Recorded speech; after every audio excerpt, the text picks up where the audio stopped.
Welcome back to Ekta commerce classes. तो economics के last 2 lectures में हमने control of money supply discuss किया है, जिसमें हमने क्या बताया है कि सेंट्रल बैंक किस तरह से मनी सप्लाई को कंट्रोल करता है और उसके दो इंस्ट्रूमेंट्स दो इंस्ट्रूमेंट्स हैं, qualitative instruments and quantitative. Quantitative हम लोग पिछली 2 वीडियोस में डिस्कस कर चुके हैं। अगर किसी ने नहीं देखी हो तो आई बटन को क्लिक करके वो चेक कर सकता है, दोनों वीडियोस आपको मिल जाएंगी।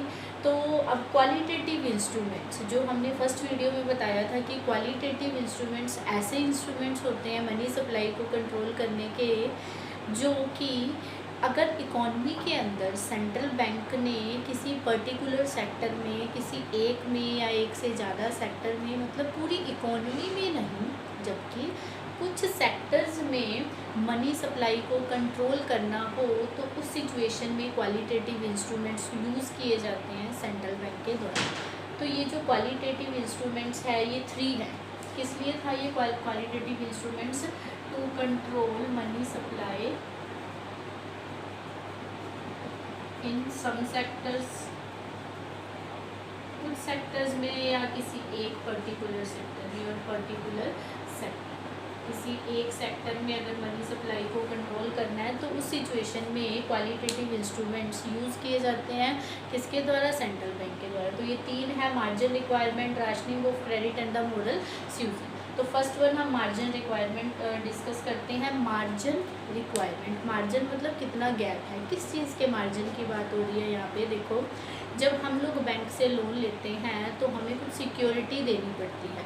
सिक्योरिटी मतलब अपने घर की प्रॉपर्टी, किसी भी प्रॉपर्टी के, घर के, ऑफिस की, किसी भी लैंड की, किसी भी चीज़ की हमें सिक्योरिटी देनी पड़ रही है। तो बैंक क्या है, जो सिक्योरिटी लेता है उसकी वैल्यू, जो उसकी करंट वैल्यू है, वो क्या होनी चाहिए, हमारी लोन के अमाउंट से ज़्यादा होनी चाहिए। और उसका कितना गैप होना चाहिए उस लोन के अमाउंट से, that is margin requirement. Let's for example कि मैंने 1 लाख का लोन लिया है और जो मुझे सिक्योरिटी देनी है वो बैंक ने मुझे बोला है कि 10% मार्जिन रिक्वायरमेंट होना चाहिए।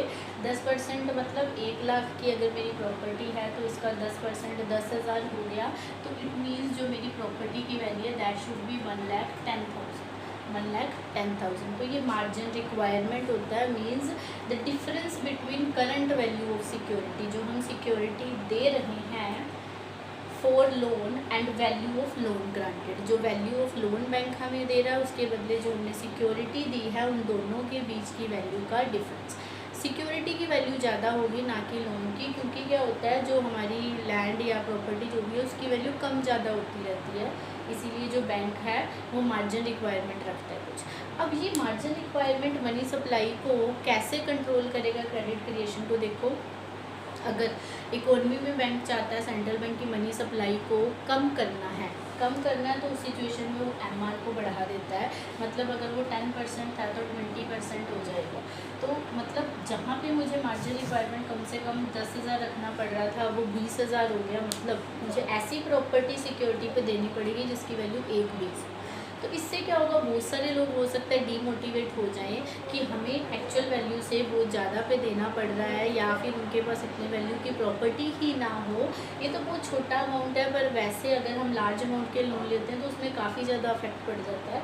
तो इससे ही पूरी इकोनॉमी में बहुत सारे लोग डीमोटिवेट हो जाते हैं लोन रेज करने के, जिससे क्या होता है, कमर्शियल बैंक जो उधार दे रहा है वो कम हो जाता है, क्रेडिट क्रिएशन कम हो रहा है, इट मीन्स इकोनॉमी में मनी सप्लाई भी कम हो जाती है। लॉजिक बताया है। देखो इफेक्ट कैसे पड़ रहा है, मार्जिन रिक्वायरमेंट बढ़ा तो क्रेडिट की डिमांड, मतलब बहुत सारे लोग जो हैं वो डिमोटिवेट हो जाते हैं लोन लेने के लिए। ज़्यादा मार्जिन रिक्वायरमेंट होने की वजह से क्रेडिट की डिमांड कम हो जाएगी, तो कमर्शियल बैंक मनी सप्लाई भी कम कर देगा। मनी सप्लाई कम है तो it means credit creation economy में कम हो गया। ये सिचुएशन हमारी इन्फ्लेशन की सिचुएशन को कंट्रोल होती है। ये मैंने इसकी फर्स्ट वीडियो में आपको बताया है, तो आप आई लिंक से वो देख सकते हैं, आई बटन से।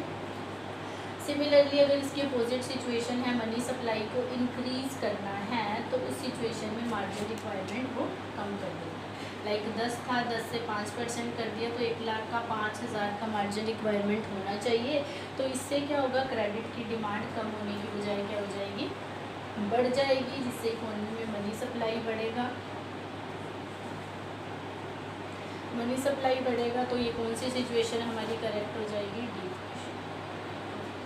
क्योंकि डिफ्लेशन की सिचुएशन में मनी सप्लाई को हम लोगों ने क्या करना होता है, इंक्रीज। तो ये है मार्जिन रिक्वायरमेंट। नेक्स्ट हम लोग डिस्कस करने वाले हैं रैशनिंग ऑफ क्रेडिट। तो रैशनिंग ऑफ क्रेडिट जो सेकंड क्वालिटेटिव इंस्ट्रूमेंट्स हैं, रैशनिंग मतलब यहाँ पे कुछ कोटा सेट कर दिया जाता है। कोटा मतलब जनरली एक लिमिट सेट कर दी जाती है कि अगर पर्टिकुलर डिफरेंट एक्टिविटीज़ के लिए सेंट्रल बैंक चाहता है कि मनी सप्लाई को कम करना है या फिर क्रेडिट क्रिएशन को कम करना है, तो उसकी वो एक लिमिट सेट कर देता है। मीन्स कि एक पर्टिकुलर फाइनेंशियल ईयर में इस पर्टिकुलर टाइप की एक्टिविटी के लिए 1 करोड़ तक का ही लोन दिया जाएगा। अगर इससे ज़्यादा लोन लेना चाहते हैं तो वो नहीं दिया जाएगा। तो इट मीन्स एक कोटा सेट कर दिया मनी सप्लाई को लिमिटेड करने के लिए या फिर मनी सप्लाई को कम करने के लिए या मनी सप्लाई को कंट्रोल करने के लिए। तो इसमें सेंट्रल बैंक क्या करता है, सपोज़ करो कि कोई स्पेकुलेटिव एक्टिविटी है, कोई इस तरह की एक्टिविटी है जिसके लिए बैंक चाह रहा है कि इकोनॉमी में मनी सप्लाई कम होना चाहिए, पूरी इकोनॉमी में नहीं, पर्टिकुलर उस एक्टिविटी के लिए या उस सेक्टर के लिए, तो वो क्या करेगा, वहाँ पे क्रेडिट रैशनिंग के थ्रू कोटा सेट कर देता है। मीन्स क्रेडिट कोटा लगा देता है। वहाँ पे जब क्रेडिट कोटा लग गया, एक लिमिट सेट होगी, तो इससे ओवरऑल जो मनी सप्लाई हो जाएगी उस पर्टिकुलर सेक्टर को, वो क्या हो जाएगी, कम। किसके द्वारा, जो कमर्शियल बैंक उन्हें लोन दे रहा है वो कम हो गया, क्योंकि एक लिमिट तक ही है जिससे मनी सप्लाई कम होगी। और मनी सप्लाई जब कम होती है तो कौन सी सिचुएशन को कंट्रोल करती है, इन्फ्लेशन की सिचुएशन कंट्रोल हो जाती है। सपोज़ करो अब वही जो क्रेडिट रैशनिंग करके मनी सप्लाई कम की हुई थी और सेंट्रल बैंक उस मनी सप्लाई को इंक्रीज़ करना चाहता है, तो जो वो क्रेडिट कोटा उन्होंने लगाया हुआ होता है वो विड्रॉ कर दिया जाता है। मतलब ये जो 1 करोड़ का कोटा सेट किया हुआ था उससे क्या कर देता है, विद। या फिर है कि कुछ हद तक मनी सप्लाई को बढ़ाना है, जो ज़्यादा कम थी, कोटा लिमिट इंक्रीज़ कर देगा 1 करोड़ से 2 करोड़। मतलब जो कोटा था उसको या तो चेंज कर दिया जाता है या विड्रॉ कर दिया जाता है क्रेडिट रैशनिंग को।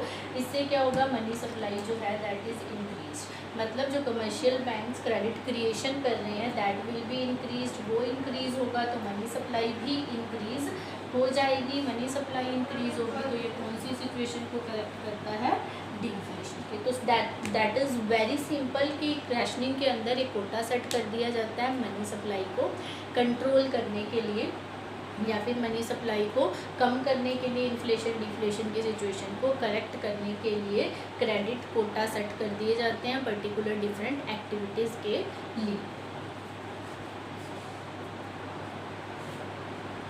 Yes, the last one is moral स्यूजन, जो कि क्वालिटेटिव इंस्ट्रूमेंट्स में ही इंक्लूड होता है। मोरल स्यूजन मतलब मोरली रेस्ट्रिक्ट कर दिया जाता है किसको, सेंट्रल बैंक के द्वारा कमर्शियल बैंक को कि लोन को बढ़ाना है या कम करना है। डायरेक्शन दी जाती है, बेसिकली मोरली डायरेक्शन उन्हें फॉलो करना पड़ता है कमर्शियल बैंक को सेंट्रल बैंक की इंस्ट्रक्शंस को। तो मोरल स्यूजन क्या है, एक ऐसा इंस्ट्रूमेंट है, it refers to rendering advice दी जाती है किनको, कमर्शियल बैंक्स को बाय आरबीआई मतलब आरबीआई सेंट्रल बैंक जो कमर्शियल बैंक्स हैं उनको एडवाइस देता है टू फॉलो डायरेक्टिव्स, मतलब कुछ डायरेक्शंस दे दी जाती हैं कि इतना जो क्रेडिट क्रिएशन है वो बढ़ाना है या इतना कम करना है। अकॉर्डिंगली उन डायरेक्टिव्स को कमर्शियल बैंक को फॉलो करना पड़ता है। तो अब देखो कि अगर मनी सप्लाई को कम करना है तो उस सिचुएशन में सेंट्रल बैंक क्या एडवाइस देता है, टू रेस्ट्रिक्ट लोन्स। जो सेंट्रल बैंक है वो कमर्शियल बैंक्स को एडवाइस देता है कि तुमने लोन को रेस्ट्रिक्ट कर देना है, मतलब ज़्यादा लोन नहीं देना है, कम लोन देना है इन्फ्लेशन की सिचुएशन में, ताकि मनी सप्लाई क्या हो, कम हो जाए। तो to reduce the money supply banks are advised to restrict loans, मतलब लोन्स के ऊपर रेस्ट्रिक्शन लगानी है, ज़्यादा लोन नहीं देना है, कम अमाउंट में देना है। और अगर मनी सप्लाई को बढ़ाना है ड्यूरिंग डिफ्लेशन सिचुएशन तो सेंट्रल बैंक कमर्शियल बैंक्स को एडवाइस देता है कि आप लिबरली जितने मर्जी अमाउंट के अंदर कितना भी लोन दे सकते हो, because our purpose is to increase money supply. तो मनी सप्लाई को बढ़ाने के लिए लिबरल लैंडिंग की इंस्ट्रक्शंस दे दी जाती है, डायरेक्शंस दे दी जाती हैं, और मनी सप्लाई को कम करने के लिए रेस्ट्रिक्ट लोन्स की इंस्ट्रक्शंस और एडवाइस दे दी जाती है सेंट्रल बैंक के द्वारा कमर्शियल बैंक्स को। तो ये सारे इंस्ट्रूमेंट्स आज हम लोगों ने क्वालिटेटिव किए हैं, ये 3 ही हैं जो पर्टिकुलर सेक्टर में मनी सप्लाई को कंट्रोल करने का काम करते हैं। और पिछली वीडियोस में हम लोगों ने क्वांटिटेटिव इंस्ट्रूमेंट्स किए थे जो कि 6 थे। अगर किसी ने वीडियो ना देखी हो तो वो डिस्क्रिप्शन बॉक्स में लिंक से या आई बटन को क्लिक करके वीडियो को देख सकता है। एंड नेक्स्ट लेक्चर के अंदर हम लोग कमर्शियल बैंक्स का जो क्रेडिट कंट्रोल है या कमर्शियल बैंक्स क्रेडिट किस तरह से क्रिएशन करते हैं इकोनॉमी के अंदर, we will discuss that topic. So thank you students, and please subscribe my channel and share it more and more. Thank you, have a nice day.